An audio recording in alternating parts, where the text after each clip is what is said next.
going through a breakup is one of the most annoying things. Luckily, we have some tips for you in order to get through the whole process a lot better.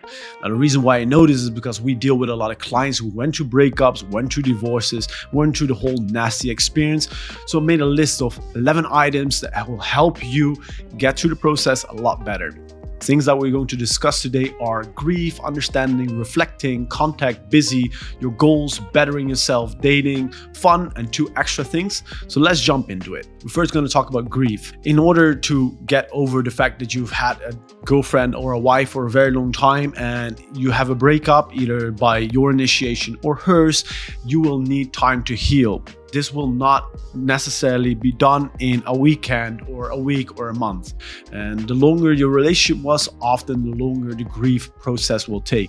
In general, what you can take into consideration is for every year that you've been together, it will take a month of grief to kind of like heal the whole process. The second part is very important, is like you need to understand why. If you break up with somebody, it means that something didn't work. So you need to ask yourself, why did it happen exactly? You need to analyze the situation. Analyze like what is your personality and what is the personality of the other person that might make you two not a very good fit. What you also should analyze regarding understanding why is the actions that you've taken and actions that they've taken. Often there's a chain of actions that lead up to a situation where a breakup. By analyzing that chain, you're able to see like, hey, because she took these 3 actions, that went the downward spiral, or because I did this and this, that made the relationship not work out. What you should also analyze is the way that you two communicated. Communication is key if you want to make a relationship last, because both parties will do things that the other person does not like. And it's very important that you're able to communicate that to the other person in an effective way so the conflict get resulted. It's clear for the other person like, hey, I expect this, you expect this, and this is how we're going to make it work. Being able to communicate regarding that in an effective manner is very important. To analyze like, hey, how did I evaluate the relationship with her over the last, let's say, year? Like, what were times when we talked about the good things and the bad things? Also leads us to the third point, which is reflecting on a relationship. Our relationships have good parts, bad parts, and very ugly parts. And it's your goal after the relationship to really write down like, hey, what were really the good things, what were really the bad things, and what were really the ugly things. You need to know these things. Also analyze it not only on your relationship itself, but also analyze it for her. What you see a lot when you get dumped or somebody breaks up with you is that you will idolize that person in your mind, and you will idolize that person from a feelings perspective. And by doing that, you don't really take into consideration all the bad parts that the person has. So you're hyper focused on like how amazing this person was and how good it was, etc., etc. But you probably are forgetting all the bad parts and all the ugly parts. And also, being single has some upsides to it. So realize that just because you're broken up, it gives you an amazing opportunity to meet somebody who will bring you a lot more happiness. So write down 1 page, 2 page, 3 page about the good, bad, and ugly sides of your relationship and about the ugly sides of her. The fourth thing is that contact. Contact is very important when you're going through a breakup stage, because like you see a lot of people that are kind of like lingering around for a very long time, and they call and they want to see each other and stuff like that, but that's very counterproductive to the whole healing process. So in order for you to heal and get over her, it's very important that you have as least contact as possible. Now, we have had clients that they go through a divorce, they go through a breakup, and they have children. Obviously, if that's the case, you cannot have zero contact. There needs to be communication back and forth. In those types of scenario, what you should do is try to limit the contact to the least amounts of sensory inputs as possible. So you don't want to like go meet them in person, one-on-one, and try to talk about all your amazing times, etc., etc. What you probably want to do is either use email, so it's a very like more of a business style communication, or what you can also do, what my parents did after their breakup, is have a notebook where you can write things in. So what my parents did is like, Whenever we went to my dad would write down how it went when I was at his place, and then my mom wrote down all those things that happened during my stay at her place. So this way you can still be in communication with each other, yet it doesn't arise so many emotions that can be very counterproductive when it comes to getting over the whole experience. Now, once you've done those things, what's very important is that you stay busy. It's important that you don't go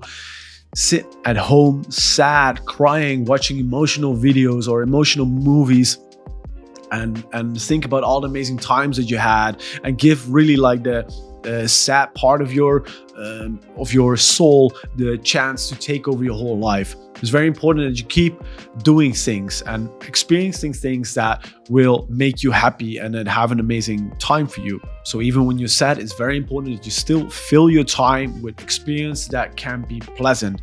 Now, will you have an amazing time at all of those things?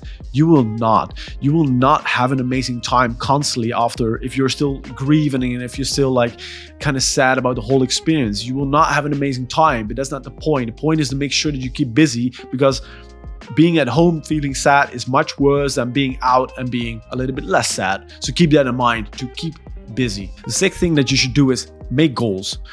Goals have an immense ability to motivate somebody to get something done, to move things forward, to have energy like, oh, I really want to do that. So if you make for yourself a couple of goals that you can focus on for the foreseeable future, this can be either like going to the gym, which you obviously see a lot of people do. They break up, they start going to the gym, and their goal is to get a better body. You can have other goals as well, pick up a hobby, etc., etc. But shift your focus from, oh, I'm such a sad person, to I want to get better at X, Y, and Z. Brings us to the next part, is bettering yourself. The better you become as a person, the easier it will be to transition away from the breakup or the divorce. So become better, focus on working out, focus on hobbies, focus on better communication skills, focus on all those kind of things. And it has a side note of if she breaks up with you and she starts seeing you excel in life, she will regret it. And even though that might not be the nicest thing, but it will be beneficial for you, because you feel like, hey, I'm the one who came out on top. Afterwards, after like a year or whatever, you can be the bigger person, etc., etc. But there's no reason for that at the beginning. Now, the eighth thing that is very important, that you should start dating again. Obviously, I don't expect you to do this the first time, like the first weekend after you're broken up. Listen, if you have the mental capacity and you're not that sad about it, sure, go ahead. But if you're very sad about it, it probably will not go very well. So take the time for point one, is grieving, is to really get over the whole experience. I remember one time I broke up with a girl when I was living in Hungary. Broke up with her, was very sad about it. Same night I was in the bar and I was just like super sad, and I was in the bar standing, going up to girls and be like, hey, do you want to talk with me, blah blah blah blah, and they just sensed the immense sadness in me. And I'll just tell you, getting shut down because you're just a sad individual because of your emotions is not going to be beneficial. It's actually going to be counterproductive, because that way you will feel even less wanted. Now, in this particular situation, it was me breaking up, but even though I broke up with her, it still had a negative effect of doing that activity. So start dating, but only when you're ready. And once you're dating, what you will probably do is you will start comparing the other person to your ex-wife or your ex-girlfriend. This can be a very obnoxious thing, because you constantly think like, oh, my ex was better in X, Y, and Z, she was better in X, Y, Z. So what's very important whenever you start dating again is that you should focus on the beauty and focus on the nice things about the women that you're meeting.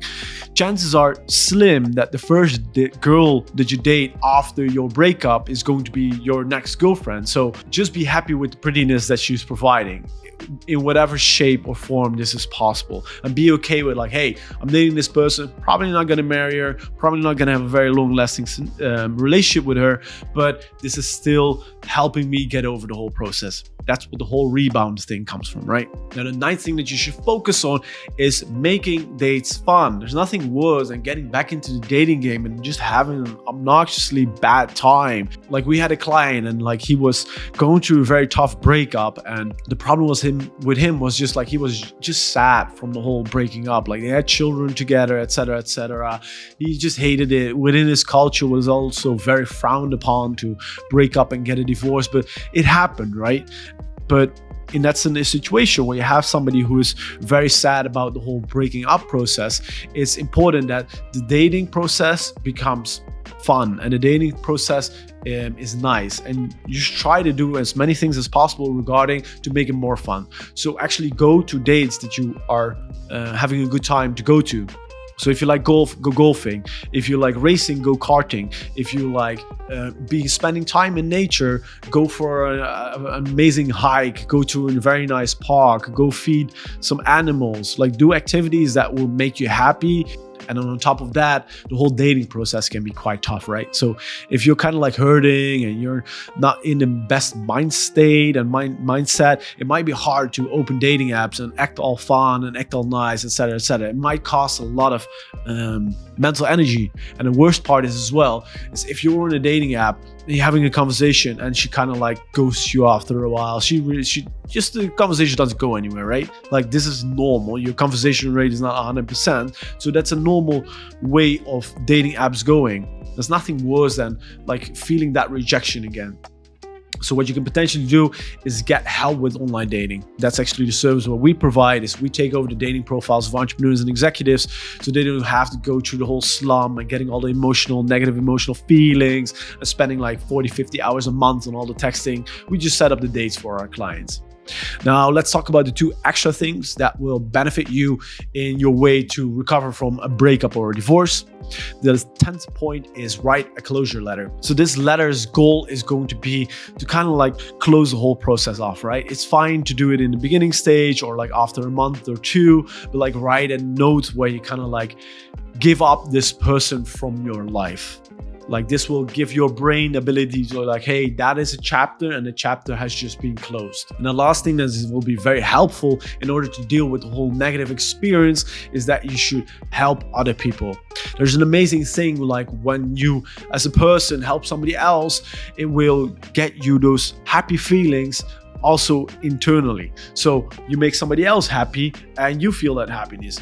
And that can be nice when you're in a good state of mind and when you're having a nice life, but it can be even more important when you just kind of feel shitty, right? If you feel bad and things are not working out and you miss her, etc., etc., and you just pick up a puppy that is like, oh my God, I'm so happy that you adopted me. Like you will internalize all those feelings. You'll be like, oh, my happiness is going up. If you meet a homeless person, you give that person $5 so they will be able to have a healthy meal and have some nice food in their mouths. That happiness that homeless person will feel, they will transfer that on top of you. So it's a very easy way to like kind of hijack you feeling bad. It's just focus on helping other people instead of focusing constantly on yourself. Anyway, these were the 11 points when it comes to getting over a divorce, getting over a nasty breakup that you should implement in order to get over it as quickly as possible and as smooth as possible. Hope you enjoyed this video. If you're interested in outsourcing your dating profile, you can also always go to hovalo.com. If not, see you in the next video. Hope this helped and have an amazing day. Bye-bye.